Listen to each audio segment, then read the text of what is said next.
on my face as the fear drains out from my soul.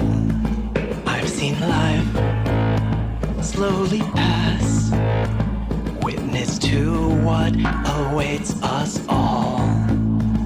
I am lost in the crowd, moving up, feeling down, want to find my way back inside.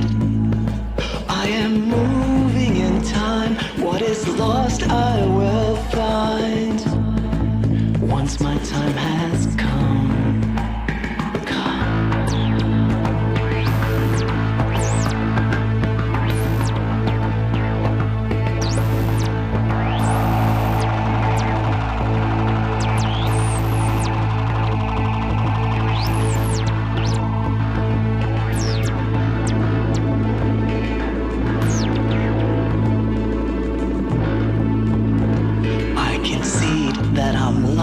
And scared, yet this fear in me will recede.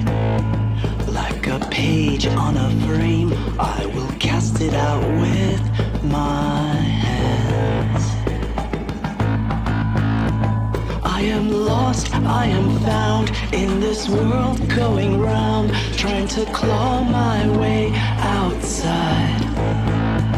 I am moving in time, what is lost I will find once my time has come.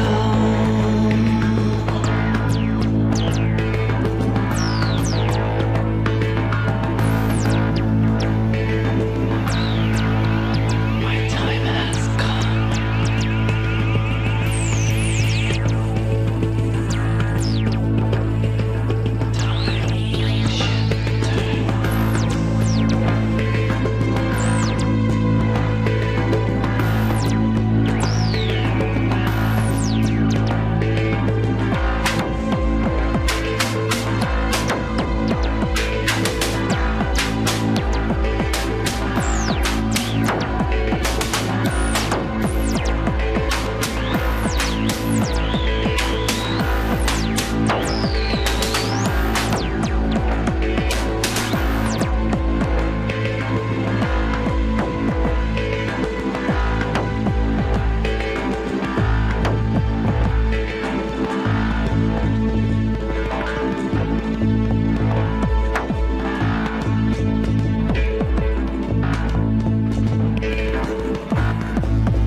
I am found in this world going round, trying to claw my way outside. I am moving in time, what is lost I will find.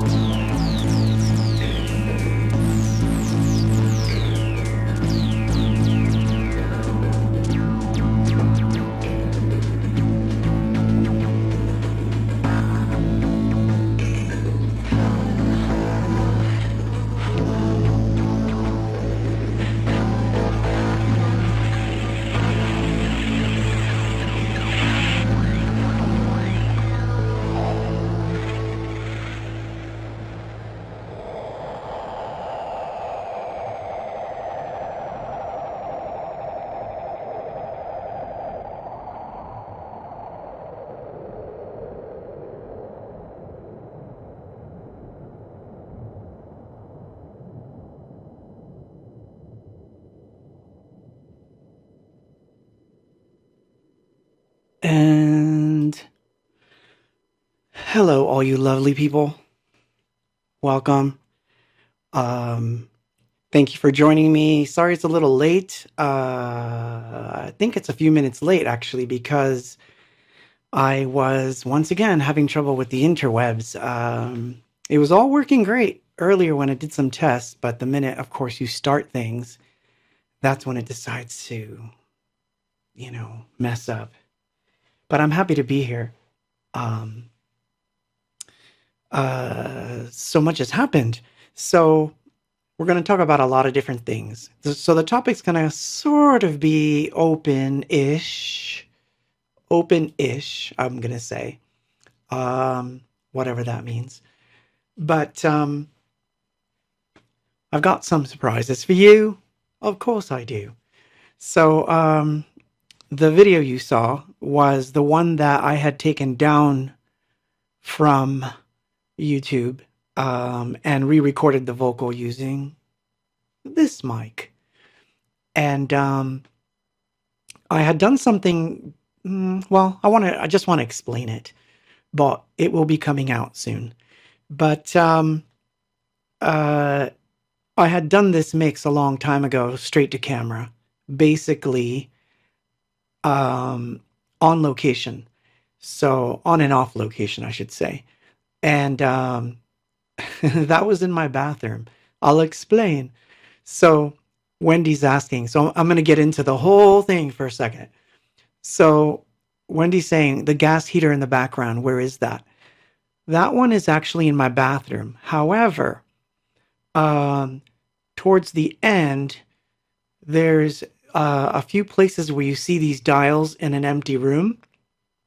I had originally gone and recorded there and set up like a little wooden table where I could put everything.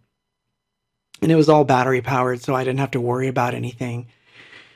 It's in a very, well, I would not have considered it dangerous a long time ago, but as of late, it seems to have gotten a little bit dangerous because there's a lot of weird gang activity in this particular area now. I can tell by the graffiti and some of the messages.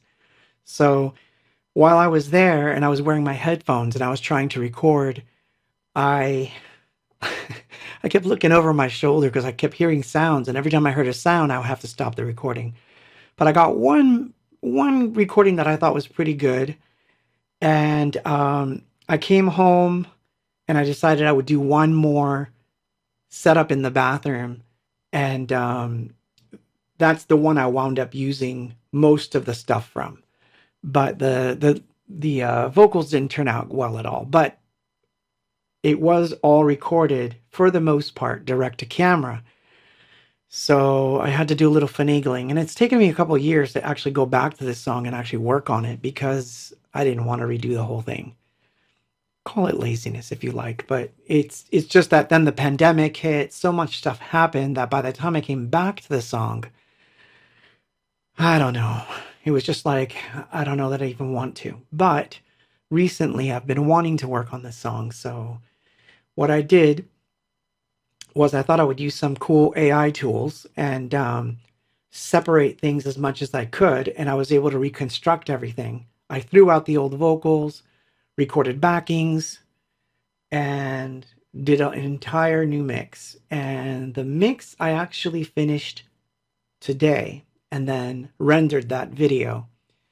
Well, let me know in the comments and tomorrow what you think and all that good stuff, because I'll post a video in its higher res format tomorrow on YouTube.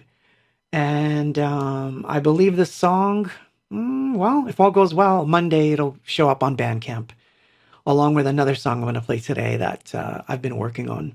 So you'll have something you can, grab over the weekend. But reset is right, Claudio. So many different things going on. So let's face it, the world's going crazy again. And I mean, not that it ever stopped going crazy, but it seems like this week it was really going crazy. So it was very difficult to concentrate on anything. It got to the point where I had to kind of step back from the studio and everything for a few days. And I'm glad I did in the end. Although, I think I still could have done it better. Not the mix or anything like that. I don't know if that could be done better, but I think I could have handled my stuff better this week. But it's been a little trying for me this week. But I learned some new techniques, and not just for mixing, but I learned some techniques on dealing with such emotions, stuff that I didn't learn from other books I've read on the subject. And I've read a lot of books on the subject of creativity and all that stuff, because as a creative, I have the same problems and the same issues that everybody else has with creativity. So but I digress. We'll get into it because I have some good stuff to share too. But yeah, so anyway, I decided to work on music again. Starting, it took me up until Thursday night to get back into the studio, actually. Not that the whole week was bad. It wasn't. I had to solve a problem with the books and the CDs, which, finally it's solved. So yes, finally I can do the reorders, and so you'll see that on Bandcamp. Should show up Monday or Tuesday. That 200 more pre-orders are available. Another 200 are coming in for the Hope book, so that's kind of cool. And I decided I would work further on the other record I was working on, so I'm going right back into work on that. Possible 12-inch, much to my chagrin, but yeah, a possible 12-inch that goes with the Hope release, so that should be kind of cool. Let's see. What else is going on? Oh, yeah, I haven't minted anything, but that doesn't mean I've stopped making NFTs. Nothing could be further from the truth. In fact, what I've done this week is sort of regroup myself. I had to regroup and kind of figure out where my limitations are on time, because obviously I can't do everything that I want to do completely by myself all the time. And it's hard for me, man, because I want to work on like 5 books at once, a 6x7 foot painting. I want to, be drawing. I want to be going out with my camera. I want to be recording songs, all kinds of stuff, and designing instruments. So like the whole thing is so overwhelming, even for me, that I know that I have to kind of regroup my thoughts and my patterns, for lack of a better word, and sort of, get back to it. Lalo says 12-inch is fantastic. Claudia says, I know several people who would be happy about another 12-inch. Nice. So yeah, there will be a 12-inch of some sort being worked on in the next couple weeks,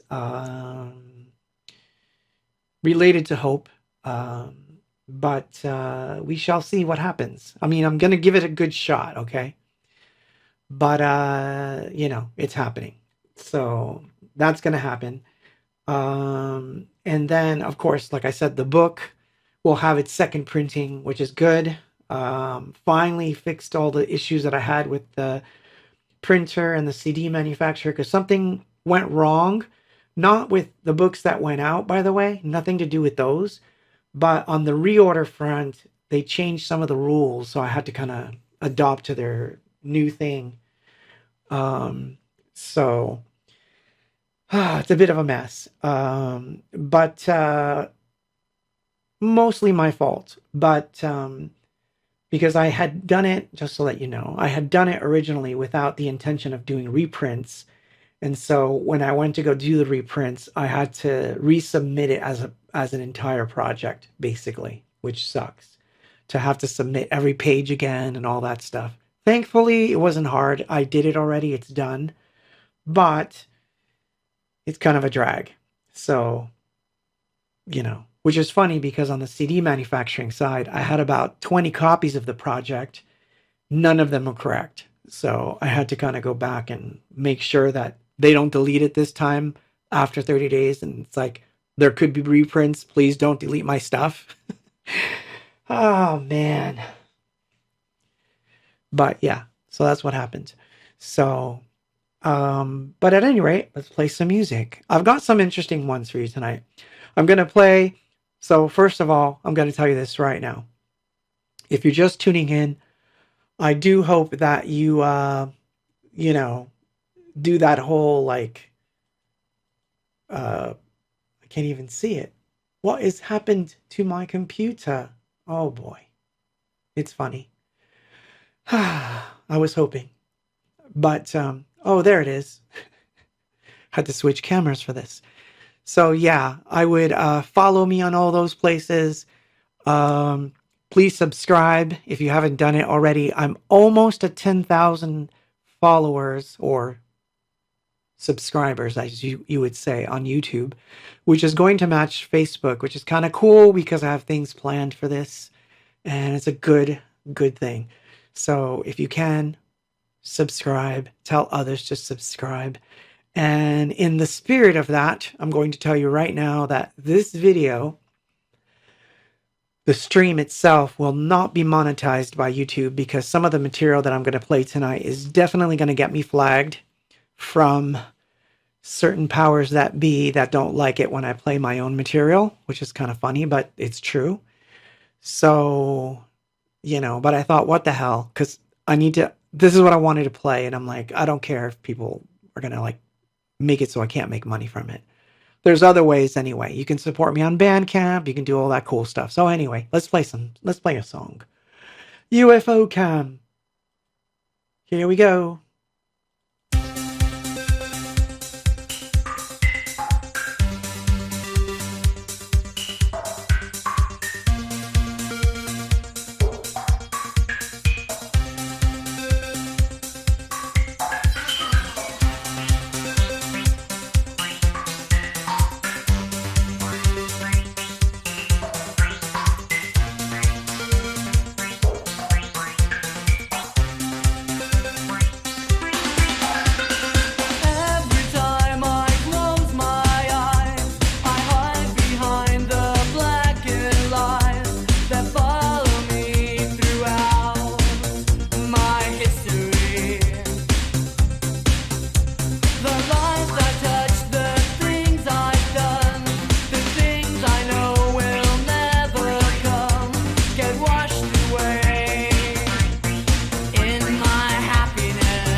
jubilation, of course.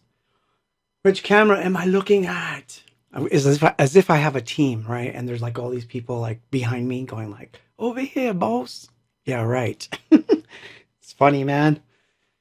That one. Okay. So that's another thing that's going to change around here.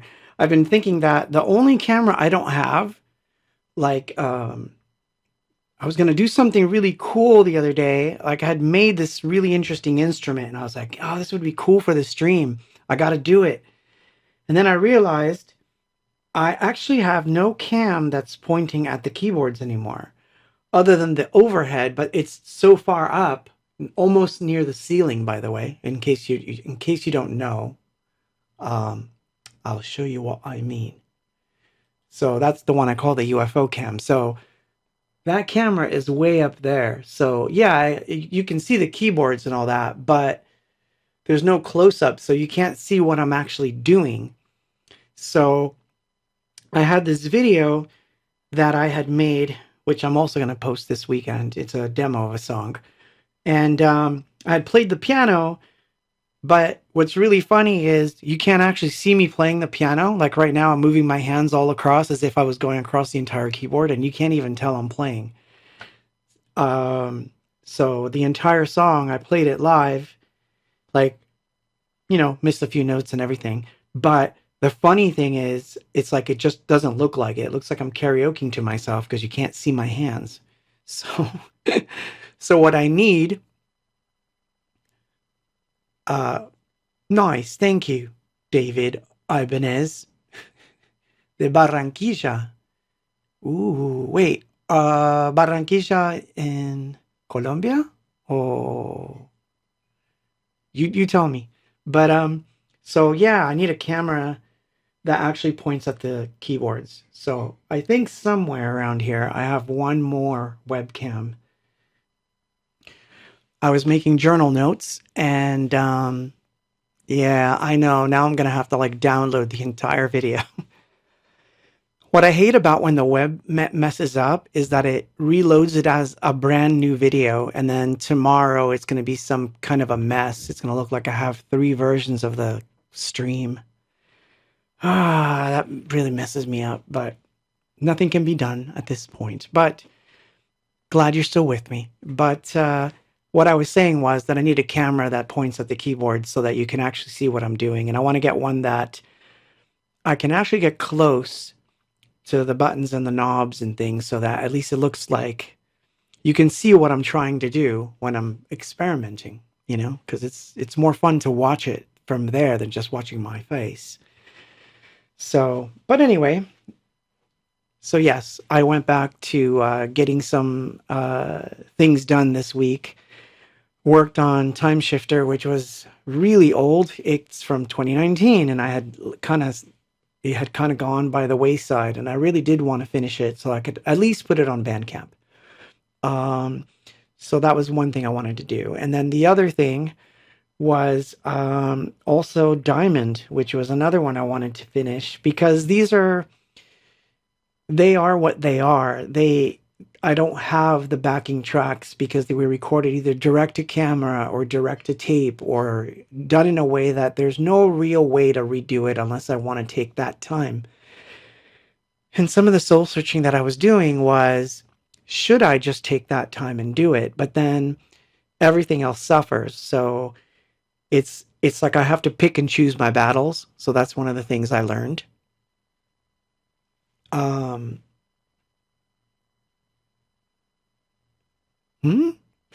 I'm not sure what that means, but we'll figure it out. So, but anyway, yeah, so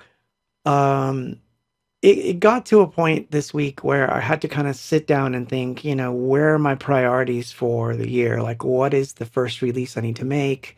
What's the next thing I have to do? But how can I still work on songs and things? So I'm going to be releasing a lot of material over the next couple months. Things that I wanted to do maybe in a more complex way, meaning with a book or with a zine or something. And it's possible that some of these I'll be able to do it. But if it's not possible, then I need to release them and put them on Bandcamp at least. So that's a priority. So it's so that it's not just sitting around. I think it's also because I was thinking of like, I don't know, weird things like mortality, you know, like if,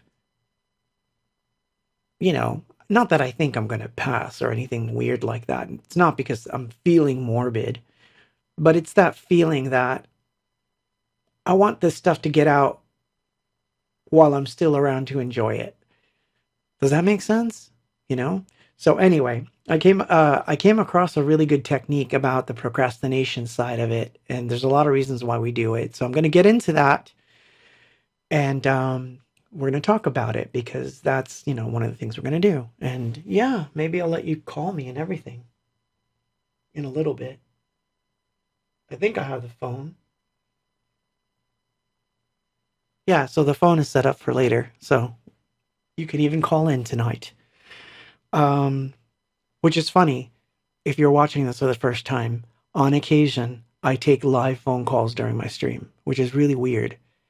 If you think about it, it's kind of scary, but I do it.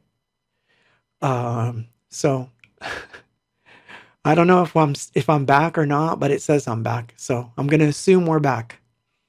So anyway, let's play a song. I played this one a while back. It's World Without Love, but a remix that I was working on. I may finish this one and add it to something else that I'm going to play tonight. Just to add it. We'll see. But anyway, let's see. We'll go with Moon Overhead, because that's always the fun one. When stuff breaks down, you can always count on the moon. Here we go.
So funny. Yeah, the interwebs are going crazy, and sometimes I'm getting it going, and sometimes I'm not, and it has nothing to do with me. Everything seems to be working. Everything is, trying to, there's so much going on right now that I'm sure that every single person on Earth is glued to their devices, arguing back and forth with other people because this is the week we're at right now. The Artelex. Oh my God! You know what was going to be the title of this? Oh, I'm just going to show you. The title of this particular one was going to be "The Rise of the Terrans." So I might as well leave it there so people can see it and then like go, what? What is he talking about? The rise of the Terrans. So yeah, because I think a couple weeks back we talked about the Artelex. Well, I am one of the Terranists. So yeah, the rise of the Terrans. Oh my God, yeah, the Earth people are gonna rise up, man. Screw these robots. But in AI news, I have to tell you something that I ran across, which is really crazy. And I meant to, of course, I never get the link, right? But, oh, well, I'm not a news service, but I just tell you stuff that I read or that I see every so often. It'll just pop into my head. But this was very interesting. So, using AI, they were able to scan the brain of several people. So this is very interesting. So they basically played Pink Floyd's Another Brick in the Wall to a bunch of people and had them listen to bits and pieces of the song and then have them think about the song and how it goes. And the AI basically scanned all their brains and was able to cobble together a version of Pink Floyd's Another Brick in the Wall from the brain scans and play it back. That's where we're at. And this is like phase 1 of brain scanning. But no, in all honesty, the technology, I guess, is being worked on to see if they can help people with Alzheimer's and things of that nature. So I think it's a good thing. But, it brings me back to thought policing and all that kind of stuff.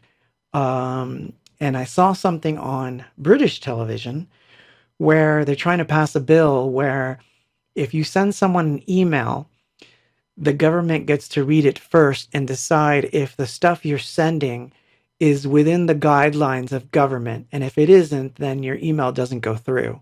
Think about that. So these algorithmic things that are going to start tracking every move that we make, we're going to have to find ways around them and to basically render them useless. So that's my thing. I'm not one of those people that goes, oh my God, they're going to control us. No, I'm the one that tries to figure out where are all the cracks that I can slip water in there and short circuit the damn things. So that's kind of like the way I'm looking at it. But it's funny. But as I was doing this and reading about brain scans and all this kind of stuff, I came across a very interesting technique, and I'm going to share it with you, which has to do with creative procrastination. So, of course, I've talked about this before. Like I said, all creatives suffer from it, and there's different reasons why it happens. So the gist of it is, these are the reasons that most creatives will procrastinate on a project. And I'll tell you where I sit in those two. Hey, I have a tinfoil hat. I'm wearing it, in fact. No, I'm kidding. But I have you know what I do have? Hold on.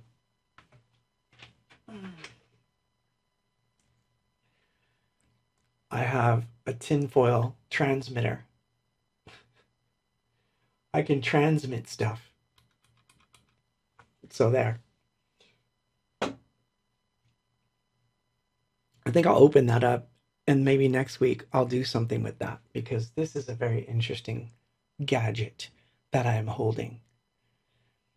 You know what's funny is I actually took this out on tour once and nobody understood what the hell I was doing. I'll have to plug it in one of these nights. But anyway, the techniques. So the first reason that people will procrastinate, the number one reason, is, of course, fear. Fear of success, fear of failure, because the two go hand in hand. And it's funny how some people will be afraid of the success just as much as they will be afraid of the failure. So they'll put off things, with a subconscious fear. I'm not that one. I don't tend to have that one, so I'm okay, I think. I don't think I have any of those. But I was doing self-examination. I didn't find a trace of that part. The second one is imposter syndrome. Yeah, everybody gets a little bit of that once in a blue moon. But Mai says, I'm so the queen of creative procrastination. We're not supposed to celebrate it, but okay. But no, I hear what you're saying. Believe me, I am too. So obviously getting over any of those three that I've just mentioned, fear of success, fear of failure, or, that you're not good enough, that kind of stuff. This particular technique is going to help with that. The fourth one that I found interesting was the one that I think directly has to do with me, which is wanting to get to the end. In other words, you have the great idea and you're seeing it at its end point, but you're not concentrating on the beginning points. You're just fixated on the final thing. Now, this one's an interesting one for me, spiritually speaking, and I'll explain what I mean by that. Is that I do believe in intention, and I do believe that there are ways to influence the energies around you to make something happen. And the best way that I've ever discovered to do that is to imagine that the thing is finished and that I'm holding it in my hand. And if I can picture it really clearly, usually it comes true. That happened with the book. That happens with a lot of the releases. So I can't say that that's a terrible thing, but where I find that it does hurt you is if you're not taking the small steps to achieve it. You could have your eye on the prize, but you also have to have your eye on the ball of where you're at. So, yes, just owning up to it is good. I can own up to it. I've done it. I've messed up quite a bit. But this particular thing that I have discovered kind of helped me out. So I thought I'd share it tonight while I'm playing this stuff. Which is what really, really got me going since yesterday and really got me motivated today. Now, the technique I'm about to tell you about, I'm not trying to build any sort of drama here. The technique that I'm going to tell you about is something that I have done quite often by accident. I never had a name for it. And so I'm pretty sure that, for example, one or two of you are going to say, or are going to tell me, because I don't know, I'm not seeing a lot of action on the talk to me people. But one of the techniques that I've heard a lot is to, work on the small steps at a time. Take one step at a time. And even the little steps will take you to the big step. So this is part of that. It's part of it. But of course, because it doesn't have a name and we don't have a way of trying to make it work, we can't identify when we're doing it, and we can't identify it as a technique to keep doing it. So I was thrilled to death to discover this. So the technique is called No Zero. That's it. No 0 days. No 0 days at all for the creative, meaning 7 days a week. But here's how it works. What it means is there are no days where 0 gets done. None.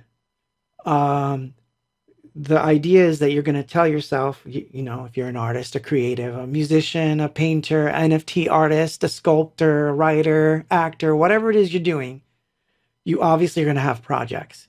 You're going to have ideas. You're going to have to execute those ideas. You're going to have a plan of action. All those things are going to be the things that you need. You're obviously going to list them. You're obviously going to start working on things. So it starts off okay, but then you're going to start to lag. That's when the ugly ducklings show up of, you know, fear of success, fear of failure, not good enough. I'm only looking at the end point, but I'm not seeing what I need to do right now. Those things can be solved by the simple, tiny sentence. No 0 days. What that means is, if you have, I'll say it how I say it. If you fucked off the entire day and did nothing, and it's now 12:58 and you go to bed at, 11:58, and you go to bed at midnight, you've got 2 minutes to make some kind of action so that you don't have a 0 day. So that means, let's say if you were working on the characterization of a character in your book, then you better write a sentence or you better write a paragraph about that character. Just that. If that's all you can muster, that's fine. As long as it's not, you did 0. So the reason why I like the name of it is that I used to do these things where I would be like, well, I didn't work on, let's just say, the Hope book today. I should do something. Well, I know, I'll work on the template for a page. Good technique. It actually worked. But because I wasn't aware of the, you know, no 0 day policy, and I didn't have a name for it, it's whenever I thought about it and I pushed myself that I would see it. So it's a very big difference to see something in front of my face in my notebook that says no 0 day, meaning today at some point, you better do something for some project that you're working on. Don't care what it is, but it better be something. And there's another reason for this, that why this works so well. The next day, when you're at the same point, if you've been procrastinating and you haven't gotten to the work, you can look and see what you did yesterday and build on it. So like, you know, let's go back to the novel idea. So you have a novel idea and you've got this characterization of characters. And so you've worked on it just a little bit the day before. You're like, yeah, man, half hour before bed, I don't want to do anything, but at least I'll sketch out what the dude in my novel looks like. Well, the next day you have that sketch. So you could say, I'm going to refine it.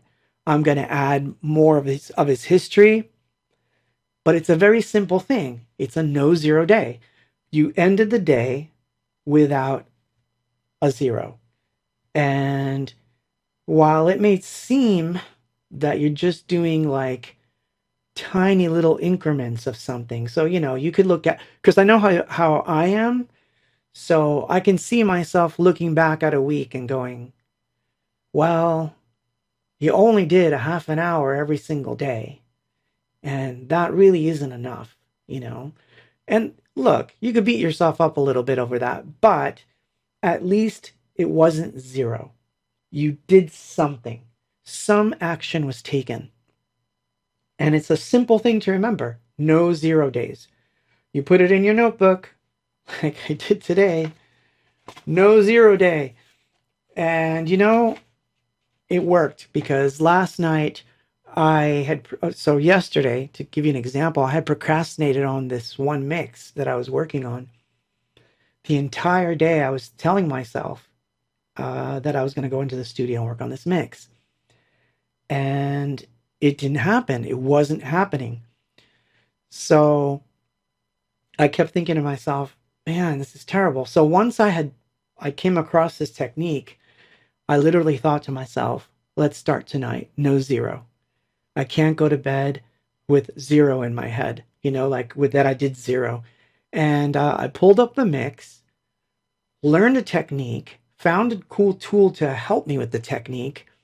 And to my surprise, I was halfway done with the mix within an hour before I was really going to basically settle down for the evening. And it got me all hyped up because at least I'd worked on something. And this morning when I woke up, and it was around, I don't know, 8:30, 9 o'clock. I got up a little late today. But when I woke up, well, I decided I would do some work. But anyway, let's play some music. I'll turn on the overhead and I'll play something. What am I going to play? Oh, yeah. Because sometimes we live in the negaverse, and we shouldn't. But I understand that the negaverse exists, but you don't have to live there. So that's what I'm playing.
So I'm going to tell you something funny about that song. The last thing that you hear, which is that weird that weird backwards 12-inch being spun, is actually Where's Love and Happiness being spooled, turned on the turntable, scratched, whatever it was. No, I was actually running the record backwards. And it was the Where's Love and Happiness 12-inch. There is a clue there. But So, Mai says, I'm actually sanding and inking paper while listening. Will happily declare this a no zero day. There you go. There you go. So, yeah. So, what's funny is that Monday, Monday I went to go see, by the way, Foreigner and Loverboy. That was interesting. I saw them at in Irvine, and well, I didn't really see them. I saw a facsimile thereof. It wasn't really them.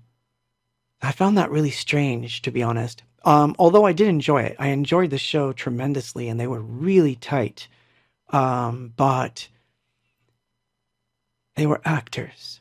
It wasn't the real people. And that was weird for me.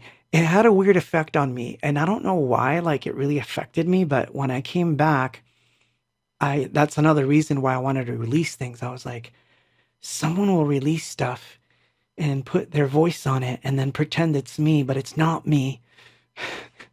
Will people like go out and pretend to be abox with an AI robot singer? Like, what's gonna happen? What's gonna happen? And I went kind of, it kind of like messed with my head a little bit. But the other thing that messed with my head that was kind of interesting actually happened when I saw Tears for Fears and when I saw Foreigner, which is, and I get it. I get where this is going to go. Like, I'm telling you, I'm going to tell you this, and I welcome your criticism. So, I noticed, of course, that Tears for Fears, when they were doing all the hit songs and all that, everyone's singing along. And of course, it's a big sing-along chorus of all the choruses because that's the way those songs were written. Same thing with Foreigner. Every single song is like a big chorus and everybody's singing. And, you know, as of late, I haven't been writing in that way. And so I kept thinking to myself, how do you get back to let's everybody have a sing-along, but you're really not doing that type of thing where you're not like sitting down consciously to write a sing-along. And the funny part is that there was a part of me that was like, well, you could do it. You could do it. I mean, you've done it before. You've done sing-along songs. You know, shoot, the first album is nothing but that stuff. So you could do it. But what was scaring me though, or I should say what was really haunting me, was that there's a bot already offering me promotions here. This is so funny. But anyway, I digress. But yeah, what was haunting me was that when I did the sing-along stuff, meaning when the songs were catchy and everything, like even like the one that we just heard, I wasn't consciously trying to do it. They just came out that way. They were a natural outpouring of the way that I write. So I know people don't believe it, but I never set out to write choruses so that everybody can sing along. It's just, that's what I was used to. So the influence of other people's writing affected me so that I would write that way. But I never set out to like, oh, let's find a catchy chorus for this song. You know, like I'm not that guy. I've never been that guy. It's a miracle that I've ever written pop songs at all. But lately, I found myself more introspective.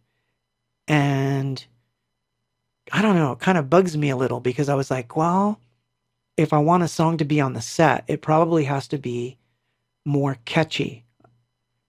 But yeah, so that kind of haunted me a little bit after seeing Foreigner and seeing like how every single song was sort of this sing-along anthem thing. And I was like, yeah, they're doing it right. Even though they're the actors, but they're doing it right.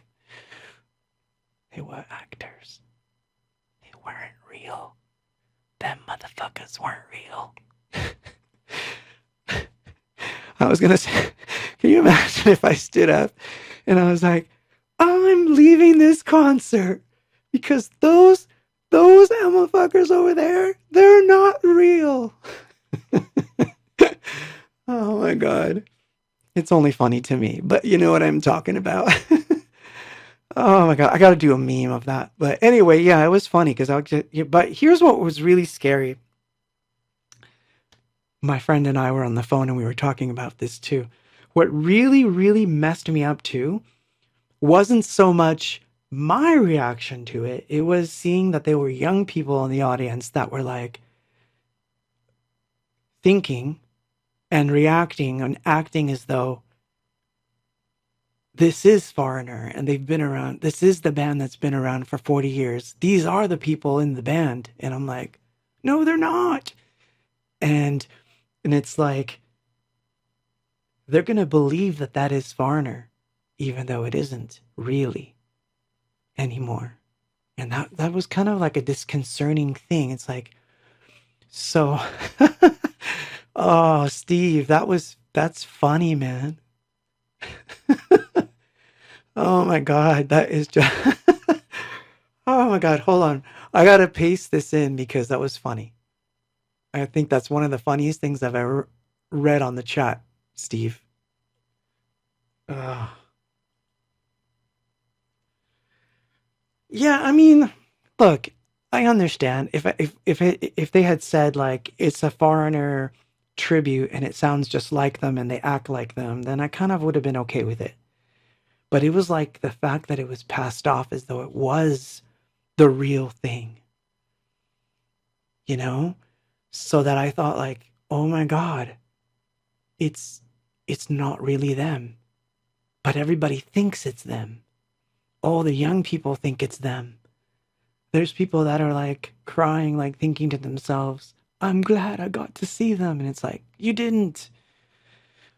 So that was like kind of weird for me. Although, like I said, I enjoyed it. I enjoyed every song. I enjoyed the production. And I think the sound was fantastic. The visuals, everything was great. No complaints, really. Although, they lumped in AI with computers, but that was kind of funny too. I just saw old men yelling at clouds kind of thing. And that's what people say about me when I'm talking about AI. So I understand. So that wasn't that upsetting, but it was just the idea of it is not the real thing. And we're all okay with it. Recently, I didn't see this, but my girlfriend and friends went to go see what was that band? I can't remember the band now. It's not coming to me. Oh, Bow Wow Wow. They went to go see Bow Wow Wow, but it wasn't really Bow Wow Wow either because the singer of Bow Wow Wow wasn't there.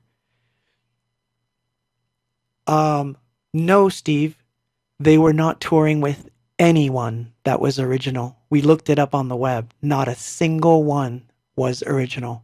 I thought there was one, but he wasn't even on stage. He was never there. He's not there. He hasn't been touring with them for like a year now. So, not one member. And no, and to correct that statement, by the way, to correct that statement, Steve, I am not playing with one original member.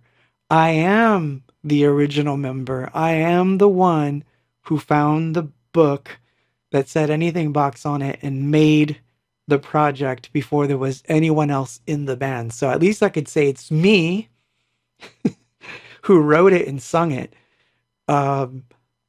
It would be weird if there was something that was going out there and it wasn't even me having even written them. But yeah, no, they didn't have a single member from the original band present.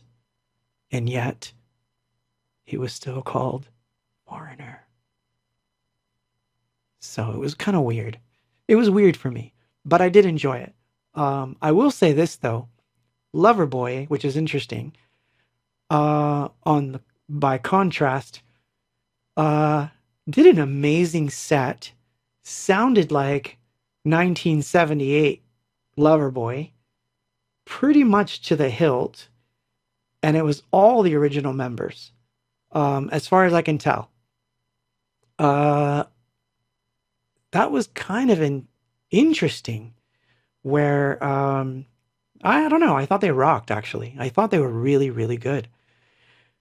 Well, I don't know. Is that the case with Sepultura, Steve? Is that what you're trying to say? That Sepultura also has none of the original members? I don't know. If I can understand if the founding guy's still there and there's new members, but it would be like going to see Nine Inch Nails and it's not Trent Reznor, and it's not even the people that worked on the albums with Trent Reznor. It's a keyboard dude and a guy that looks like Trent Reznor. And I would call that a tribute band. I would not call that Nine Inch Nails. So that's just me. But yeah, it did sound like a tribute band. But like I said, they were good. They were really good. So I can't fault them for being good and wanting to keep doing it. And from what I heard, the original member left, or couldn't go on the road anymore. And so he kind of let them keep going, but now that's it. They're done.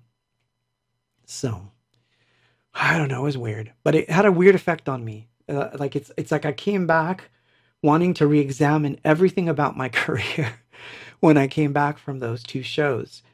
Tears for Fears mostly because of the hits versus album tracks and things like that. But it's kind of set me on a path. But I'm telling you, man, this No Zero thing, No Zero days, man. The No Zero, period, No Zero. Like, that just made my day.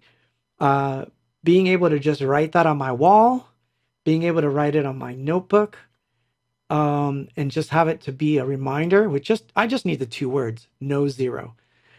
If I do that, I think I can get ahead pretty quick, because I'm one of those people that if I find a good technique, I tend to like grab onto it, and I hang on to it with dear life. That's always been my way. But, it's been one of those things. But anyway, I digress. Let's play a song. So we played Negaverse. So now I'll play, so this is funny. So I'll play the song first, and then I'll tell you why I played the song when I come back. So this is an acoustic track called 2020-06-06-06A. Yes, that is its name. 2020-6-6-6-A.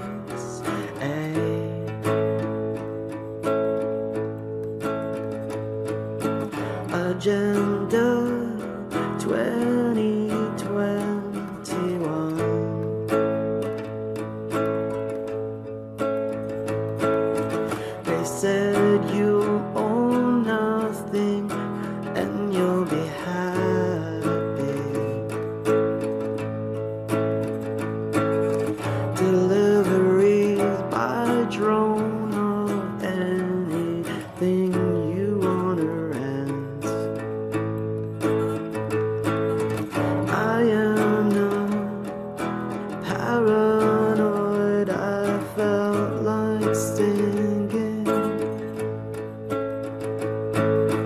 I am not paranoid, you can go read this for yourself.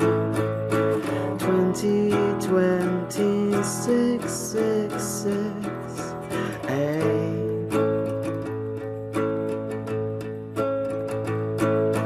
They will pay you when you have been scanned, okay? There's no graphene inside these things. There's no way they do us harm. They had a history that's priceless. They had a history of righteousness. After all,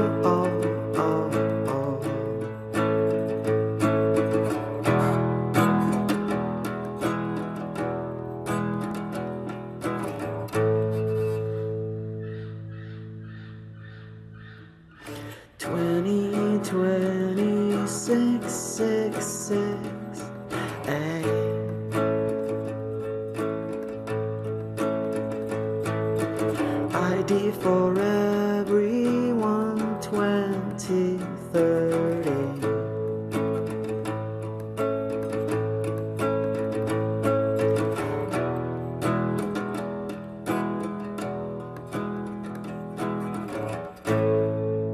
You can start right there.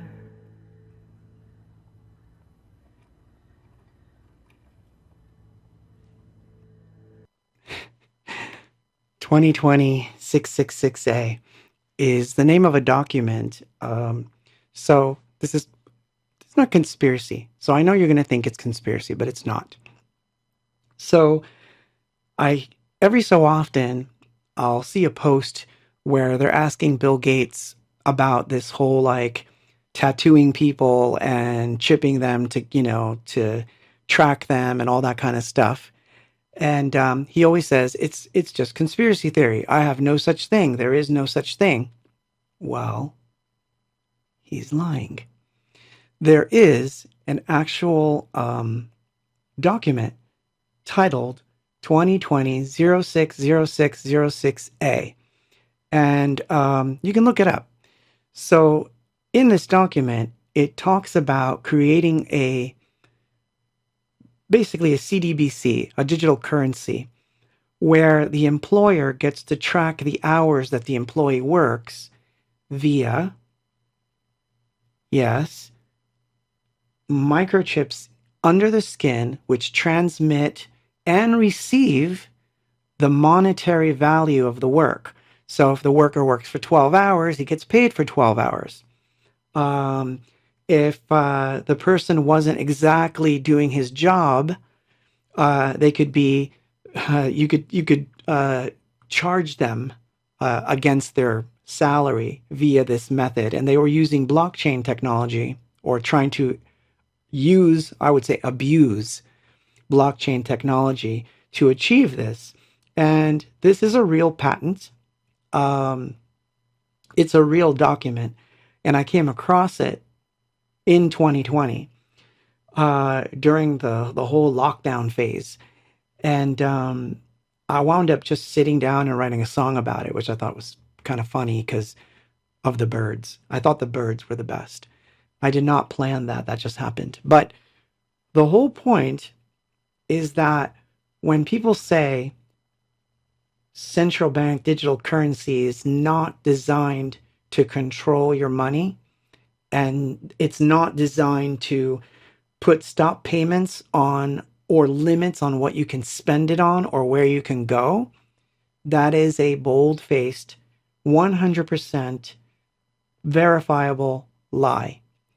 Because everything inside of these things is programmed to do that exact thing. It was designed so that someone in charge could turn off the money supply at any time they want.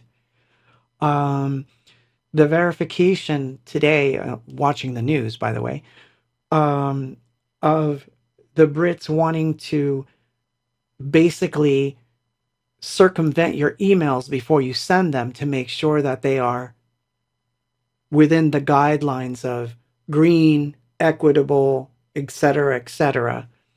Insert agenda, whatever you want, because it doesn't matter what side it is. It's the same stuff. So for me, this idea, when they get interviewed and they're asked these questions, it makes me mad that nobody ever really pushes them on it, because the patents are all there and they are searchable. You can find them.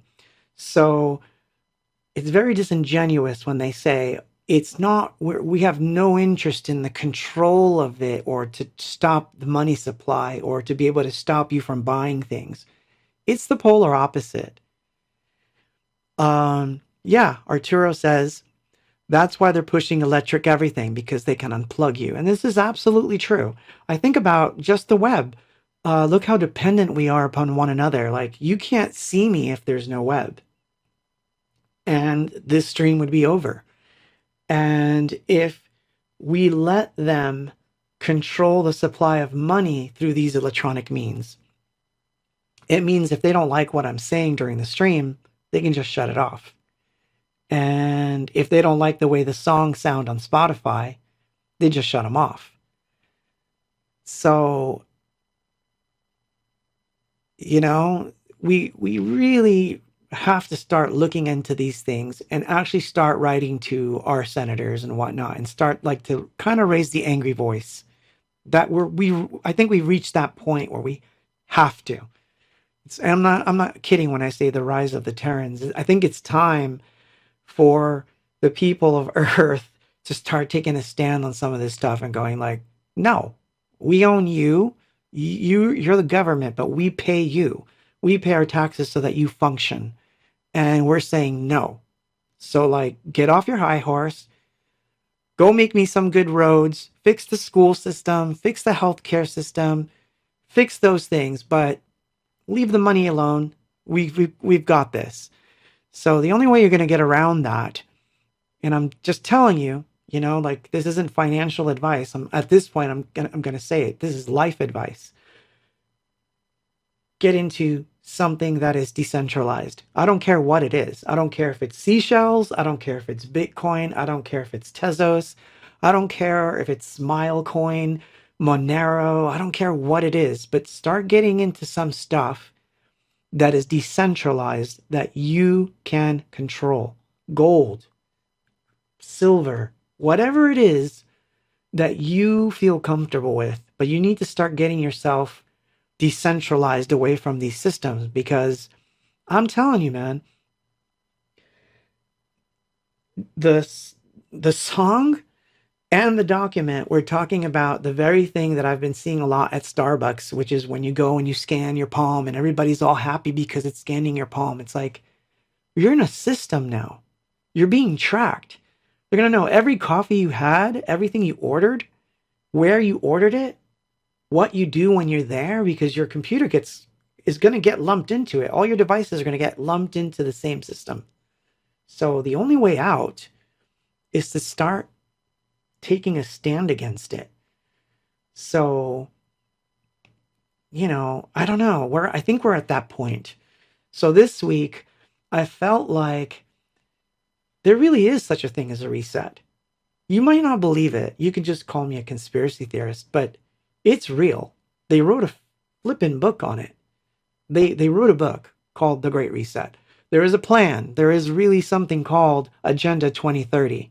There really is. And there really is a document called 2020-666. Yeah, read into that however you like. But 2020-666A, which is all about paying workers via chips. And this is not like something that was written in the 1970s and it just surfaced in some, you know, conspiracy theory forum. And oh my God, these people with their weird theories. No, this is a 2020 document from the Bill Gates Foundation talking about this stuff.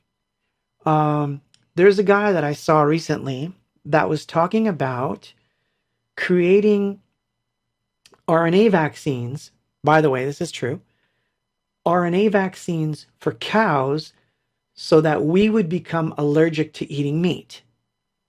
Like, you can't even make this stuff up. Like, you really can't make this stuff up. Like, I think that if I made this stuff out, like if I made stuff like this up, it would have seemed unreal to me to hear about this stuff. But I hear it from the companies themselves. They're doing it. So anyway, but I definitely recommend that you read Agenda 2030, at least. And go look for the document called 2020-666A. It's very interesting. 060606A, by the way. Go read it. You'll find it very interesting. So, I mean, they don't need to, like, so, okay, let me back up for a second here. There's people walking around that are going to say, oh, they're going to put a chip in your arm. They don't need to. They don't need to do that anymore, because what I saw at Starbucks was a guy who put his palm up and she was able to read his palm, get his name and everything she needed to know about paying for that flippin' coffee. So you don't even have to have a chip. So that's interesting to me. Like, we can't just let that happen.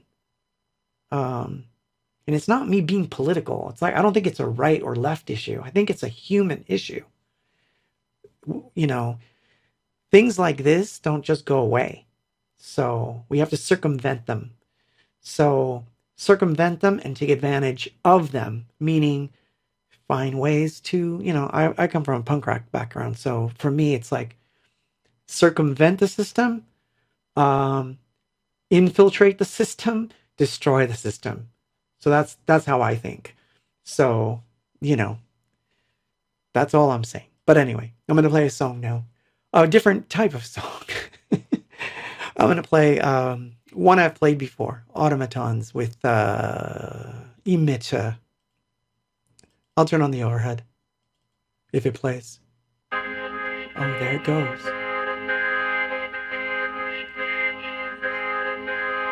Everything is automatic now.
Oops. Everything is automatic now. Well, I'm not trying to be a downer here because it's the range of emotions. So yeah, I played the catchy stuff and I want to play stuff that is off kilter, of course. But these things were on my mind because obviously this week has been a crazy week.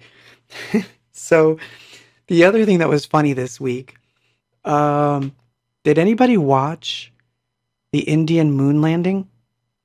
Did anyone watch that? Do we have any proof whatsoever that India actually landed on the moon? And for that matter, that China touched down on Mars today too, or yesterday? You know what I mean? Like,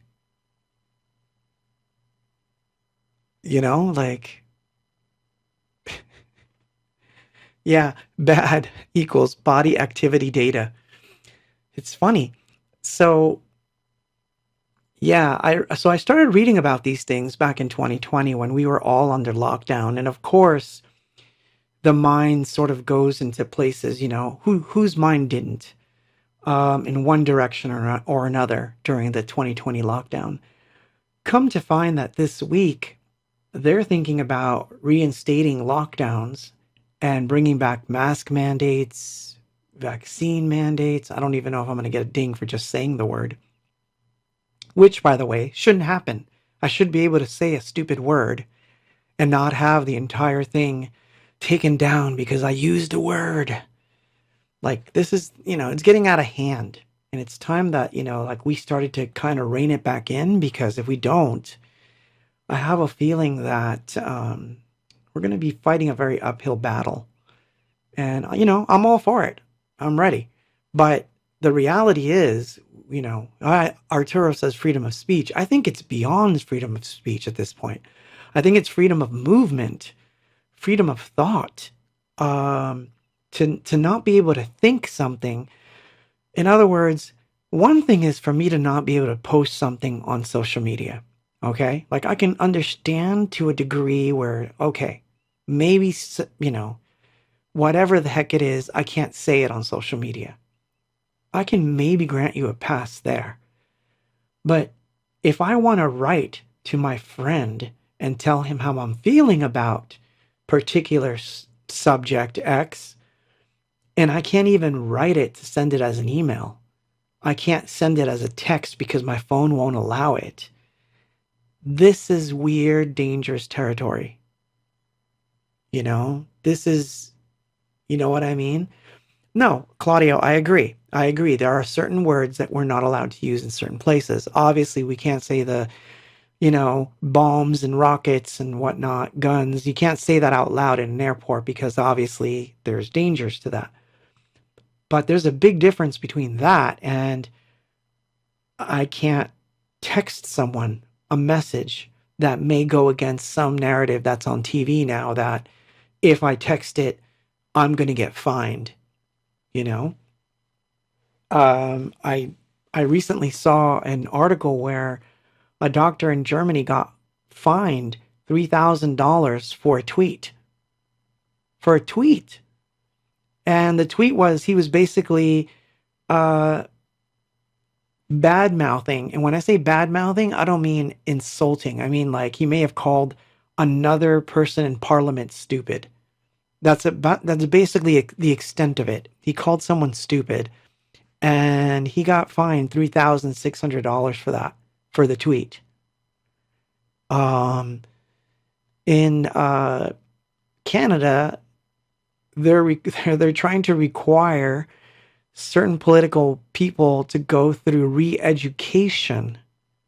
Think about what that word means, re-education, so that they can be on board with whatever this agenda is that they're trying to push. So, well, Brian, actually, there was a court case about that whole yelling fire in a crowded movie theater, and it was overturned. You could actually say it. and get away with it. There's a legal precedent for that. There was a case that basically overturned that statement. But my point is, it's obvious that you're not going to yell fire in a movie theater. But our thoughts, what we write in our journals, what we decide to publish on our blogs, I don't know. I used to love the internet in the early days. In the early 1990s, the internet was fun because it was kooky. You could find almost anything. You needed any information you needed, whether it was wrong or not, it was available to you. And it was fun. All the weirdos were out. Nobody cared. But now it's almost like it's whose definition of normal do we follow? And this is a problem. So I feel like, you know, like we have to, I don't know, there's something that has to happen. The Terrans have to rise up, man. It's the Artilects are going to come. They're coming. We can't stop them. I already know that we can't stop the Artilects. They're going to come. So we have to decide where we stand as a species so that we can program the Artilects correctly so that they don't enslave us. And that takes conversations that we have to be willing to have, and they're uncomfortable ones. And DJ Algorithm says we're not going to make it. You know, I hope we do. I'm more hopeful that we can. But you know,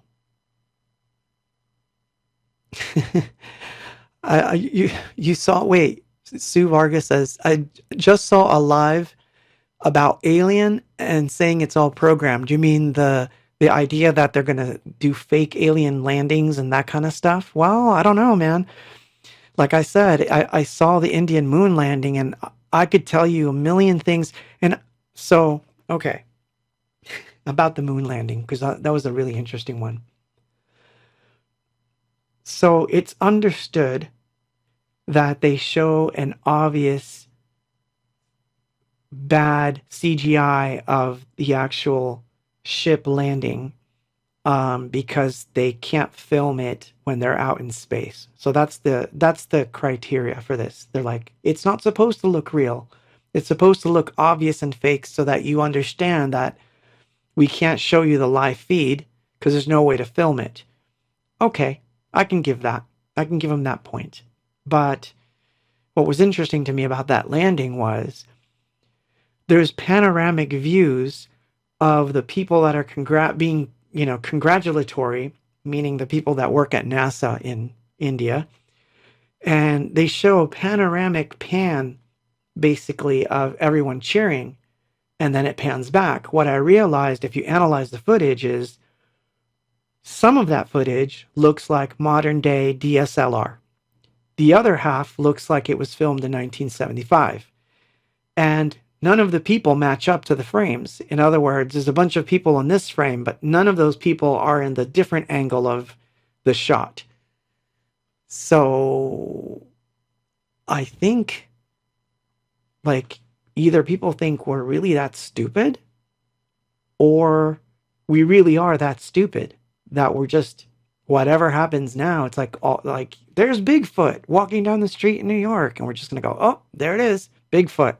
Yeah, we knew he existed, and everyone's going to go along with it. So reality is being rewritten, is how I see it. Our version of reality is being rewritten. And it's a strange reality. I'm not saying either side is right. It's just there's no middle ground. And I find that very disconcerting. Anyway, that's just my thoughts on it. But so you can imagine how all these things interplayed in my head, being an empath, where it sort of started to affect me in a way that I thought, here's what I want to do. I need to get flipping outside of that system. I want to be more decentralized than I've ever been. So my next trajectory goal is to be completely off the grid when it comes to banking and all that stuff. I intend to be off the grid completely. Not when it comes to the stream and, the band and stuff like that. Of course, I'm not going to give up the internet. I love the internet, so I'm not giving it up. But anyway, I'm going to play a song. So we're almost there. So, yeah, let's smile a little. Oh my gosh. Ask me questions.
That's funny.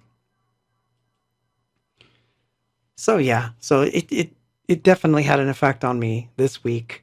It seemed like we were bombarded by these really strange headlines, and I'm not even talking about the obvious ones, the Trump mugshot and all that kind of stuff and all that BS. No. I'm not talking about that. I'm talking about these weird things where out of nowhere there's a moon landing, and then, oh, China just landed on Mars. Here, its version of a video game landing. And then, it's like these weird headlines that you just, even if they're real, because I'm not even saying that they could be, but it's just that you can't take them seriously because you honestly don't know.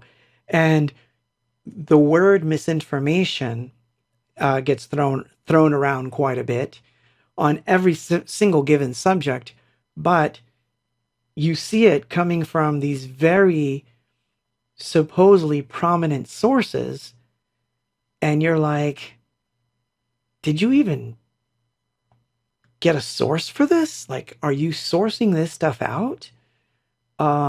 So I don't know. I'm almost starting to believe this. So these are the funny internet conspiracy theories that I don't normally prescribe to, but this one is very intriguing to me. So is the idea that the entire internet is actually dead and there's nothing there. It's just bots. It's nothing but bots. So anyway, so Brian says, thoughts on WorldCoin? Hell no. I am never doing WorldCoin. I think that's a shit coin. I'm never going to support it. Not at all. No one's going to scan my iris. And trust me, if I have a hammer in my hand and one of those scanners is nearby, sorry, I guess it slipped out of my hand. Yeah, no, I don't like anything where the person's privacy is compromised. And I don't know if you saw it, but their whole point was that the privacy of the individual was going to be paramount, blah, blah, blah. Then they got sued by the government and had to turn in all the data that they'd already collected on everybody else. So everybody's iris scans are now in the hands of a government, because they were scanned. So yeah, it totally defeats the purpose of crypto. See, the idea of crypto, this is what's funny about crypto that people don't know. So for the newbies, this is more for the newbies, because I know that those of you that are into crypto know this already. But for the newbies, I'm going to explain something about Bitcoin and crypto in general. People think that the reason that you get into crypto is so that you're going to do nefarious things that nobody can track, and no one's going to know how you spent your money, okay? And that all these nefarious things are going to be done under the table. To a degree, to a slight degree, this could be true. But no more than cash. Or I should say, quite a bit less than cash. Cash, for example, you could use for many illicit things that you're not going to basically be tracked for as long as you don't deposit it into a bank. So I'm just telling you the truth. Cash is actually probably the worst illicit device to be used for criminal activity. Crypto, on the other hand, is traceable. Someone can see, for example, oh, Claude sent X amount of Bitcoin to this person. If they know my address or they know my wallet, which is public, they can see that I sent something. What they can't do is intercept it. No one can stop me from sending it to you. That's the point. And no one can tell me how to spend it. No one can take it from me. That is the point. The point of crypto isn't to be under the radar. The point of crypto is to be decentralized. I have a friend in China. I want to send him $20. I send him $20. He wants to send me $20. He sends me $20 in Bitcoin. Government can't get involved. And if we're secretive about it, the only thing we're really going to do is do a little bit of tornado cashing around until it gets to the right person. Fine. That can be considered, quote, nefarious. But the idea of crypto is decentralization. No one controls it. No one can put interest on top of it. No one can make it so that, I can't spend it on meat. If I want to buy a hamburger and I want to buy a hamburger and I bought 2 hamburgers this week and I want to buy a third, they can't stop me from doing it. That's what crypto prevents. Real crypto. Which is not the same. I never like when they, on the news, I say they, but it's the news I'm talking about. I don't like when the media pigeonholes crypto in the same places as central bank currencies. Or electronic currency controlled by the government. It is not crypto. Crypto is for people. For you to have your own wallet, your own keys, that nobody can touch. And you can invest it, do whatever you want with it, spend it. However you want to manage your own money, you manage it. But no one's in control of it. That's all. You know, in the most simplistic way that I could say it, it's you being aside from the system and not being beholden to somebody else controlling your money. That's basically crypto. So, decentralization is the only way. And the more of us that become decentralized, the less control the governments and so forth have over our money. So, anyway. But you asked, WorldCoin? No, never going to happen. I'm not doing it. Even if I knew it could make me rich, I wouldn't do it. It's just not my way. But I'm going to play another song because we're getting close. So this is the other one that I thought could get me a ting for today. But a lot of people don't follow me on Bandcamp, and you should be following me on Bandcamp because I'm going to shill something right now. So let's see.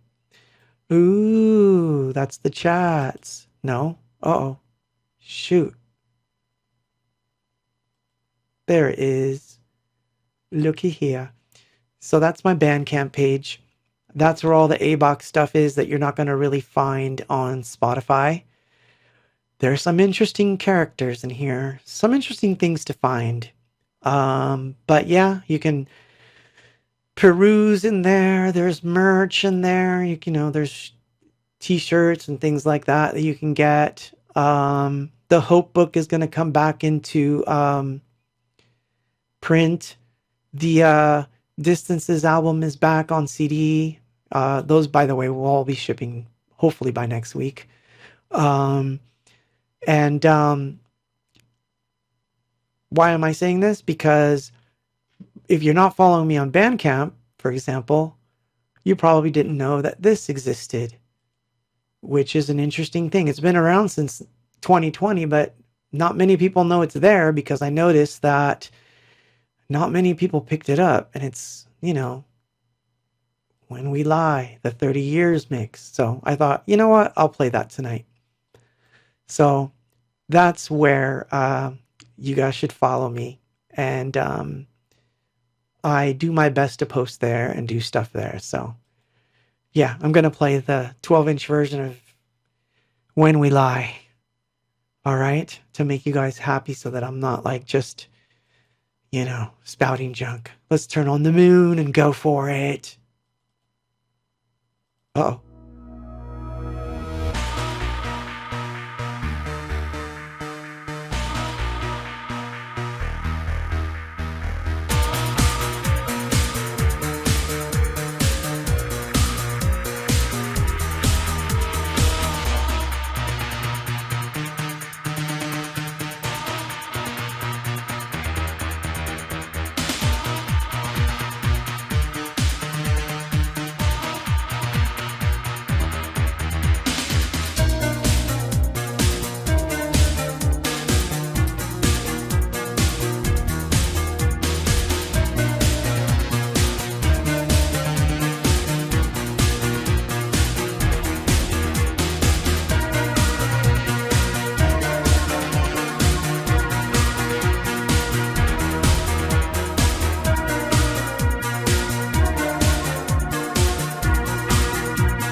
recognize with time.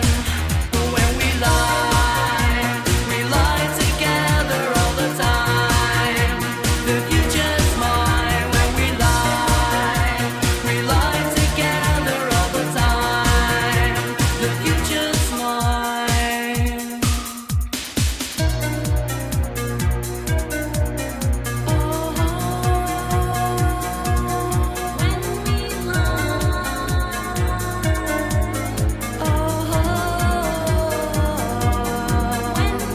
Everything that is in your face, I will recognize with time. Everything that you've ever done, you will do to me.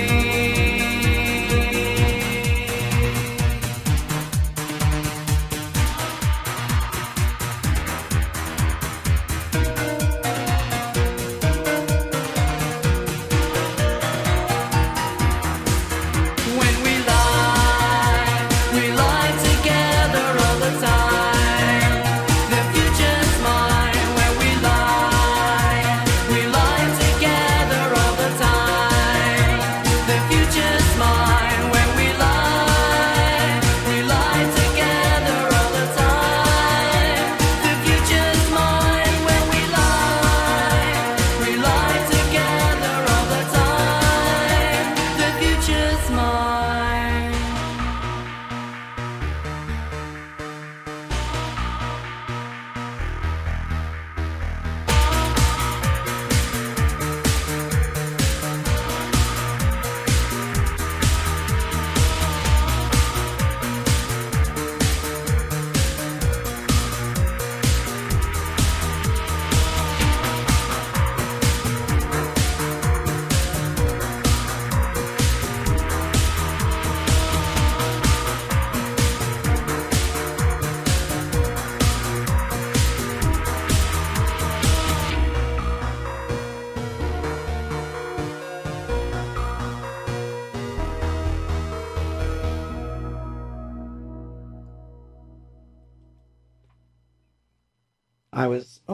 Am I back?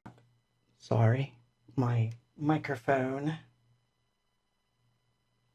There we go. I wish I had just a mute button. It's funny, I don't have out of all the things that I have in the studio, I don't have a mute button. So I have to reach under the desk and lower the volume of the microphone. I might have to maybe there's an inline switch or something I can buy. Ah, it's so weird. But, thank you. Thank you for that. So I was in the chat just thinking that, changing subjects, but because you can only talk reset so much, but, no, I want a pair of, I want a drum pad again, one of those Roland ones or something I can put my own, either as a MIDI controller or something I can put my own samples in, because I've been missing playing drums and I want to play, I want to hit something.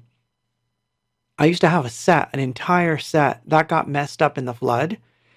And then I had a second set that we used to take on the road and it got destroyed. That thing got destroyed.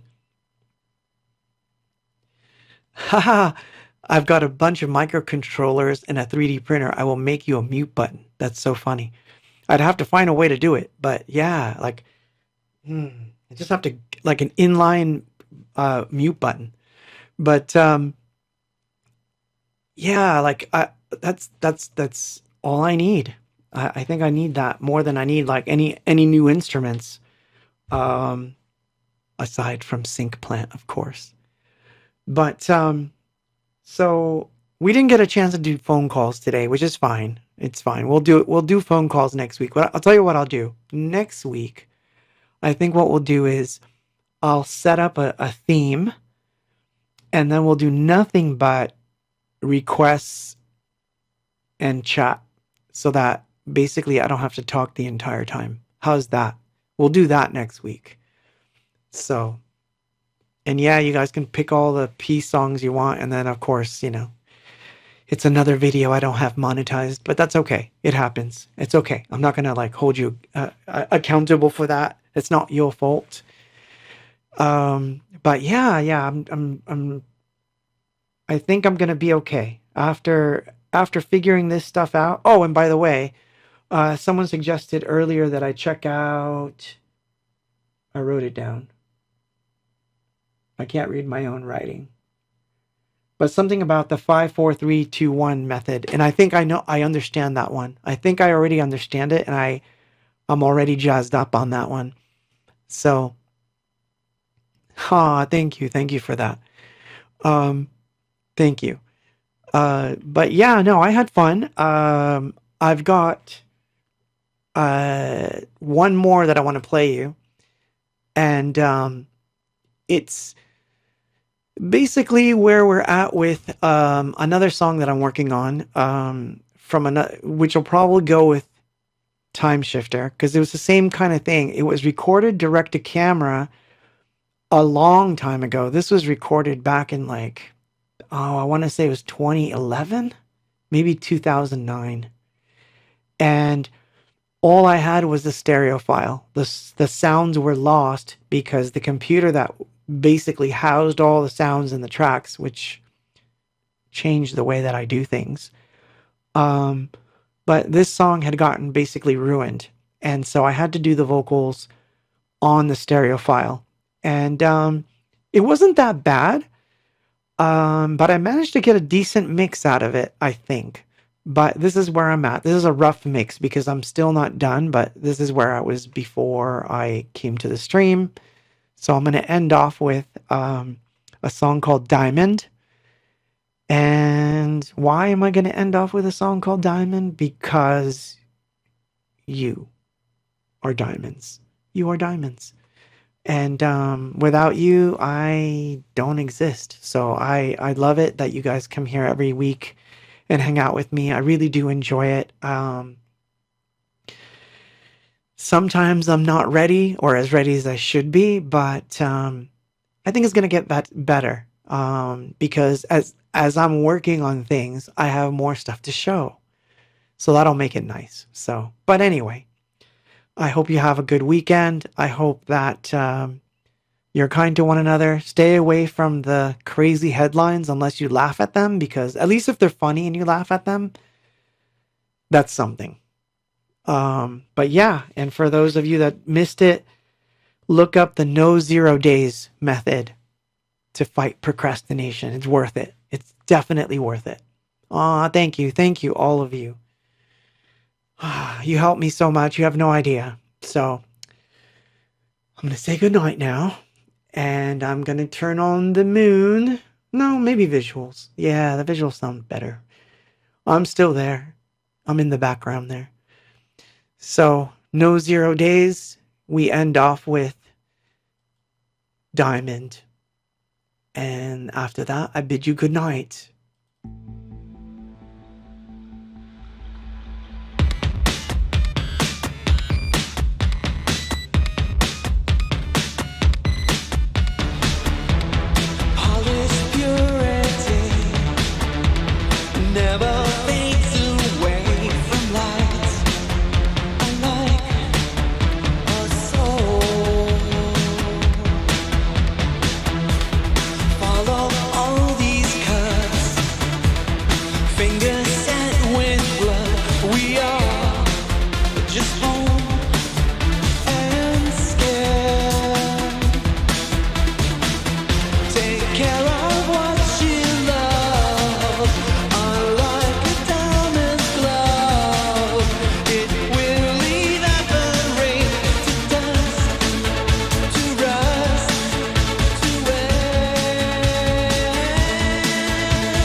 Good night.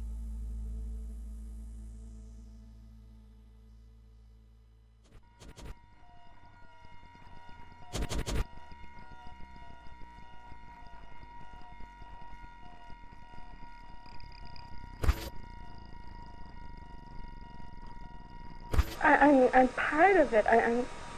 Can't you see it?